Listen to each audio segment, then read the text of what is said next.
বর্ষার মরশুম শুরু হতেই ভাঙন আতঙ্ক ছড়িয়েছে গোটা মালদা জেলায়। নদী ভাঙন নিয়ে ক্রমশই বাড়ছে উদ্বেগ।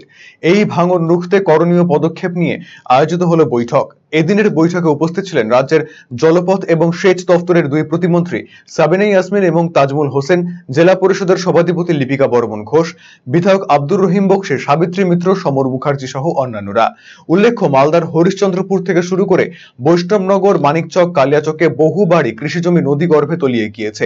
সব হারিয়ে নিঃস্ব হয়েছে বহু মানুষ। ভাঙন রুখতে রাজ্য সরকার উদ্যোগ নিলেও কেন্দ্র কোনো সহযোগিতা করছে না বলে অভিযোগ তৃণমূল নেতৃত্বের। এমনকি ভাঙন রোধে মালদায় বিজেপি সাংসদ কোনো ভূমিকা গ্রহণ করেননি। ভাঙন সমস্যা সমাধানে মালদা জেলা তৃণমূল নেতৃত্ব রাজ্য সরকারের তরফে কেন্দ্রকে চিঠি দেওয়া হয়েছে, কিন্তু জবাব মিলছে না।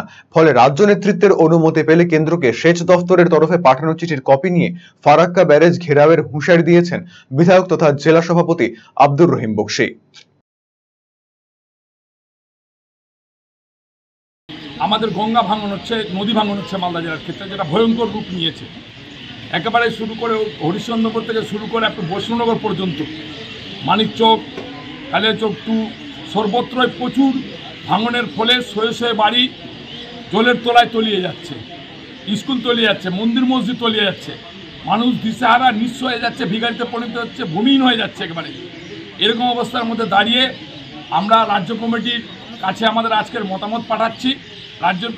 রাজ্য কমিটির অনুমোদন পেলে আমরা ফারাক্কা ব্যারেজ অথরিটি, কেন্দ্রীয় সরকারের যে দায়িত্ব জাতীয় নদী ভাঙন প্রতিরোধ করার, এখানকার মানুষকে নিরাপত্তা দেওয়ার যে দায়িত্ব, সে দায়িত্ব এড়িয়ে যাচ্ছে এখানকার বিজেপি যারা আছে তারা, বিজেপির সাংসদ যারা আছে তারা, এবং কেন্দ্রীয় সরকার সেটা এড়িয়ে যাচ্ছে। রাজ্য সরকার সীমিত ক্ষমতার মধ্যে এ সমস্ত মানুষকে এখন পর্যন্ত সমস্ত ধরনের সহযোগিতা করছেন, ভাঙন প্রতিরোধ করার চেষ্টা করছেন, কিন্তু কেন্দ্রীয় সরকার কোনো রকমের এখানে হস্তক্ষেপ করতে চাইছে না।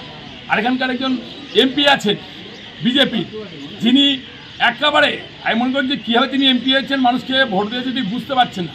একজন অপদার্থ এমপি, যিনি বুঝতে পারছেন না যে বারে বারে চিঠি আছে রাজ্যের কাছে, এড়িয়ে যাওয়ার জন্য তিনি বলছেন রাজ্য থেকে কেন্দ্রের কাছে যাচ্ছে, তিনি এড়িয়ে যাওয়ার জন্য বলছেন যে কোনো রকমের চিঠি এখান থেকে দিচ্ছে না, এখান থেকে দিলে আমার টাকা এনে দিয়ে দেবো। ওর জানা উচিত যে কত চিঠি রাজ্য সরকার করেছে, আমাদের ইরিগেশন দপ্তর করেছে, পাঠিয়েছে সেই চিঠি। আমরা সেই চিঠির কপিগুলো ফারাক্কার ব্যারেজ অথরিটিকে যদি আমরা ঘেরাও করবো, যদি রাজ্য কমিটির অনুমোদন পাই, অনুমোদন পেলে আমরা ফারাক্কা ব্যারেজ অথরিটিকে ঘেরাও করব, এবং আমরা ঘেরাও করে বসে থাকবো যতক্ষণ পর্যন্ত কেন্দ্রীয় সরকারের সহযোগিতার আশ্বাস আমরা পাচ্ছি না।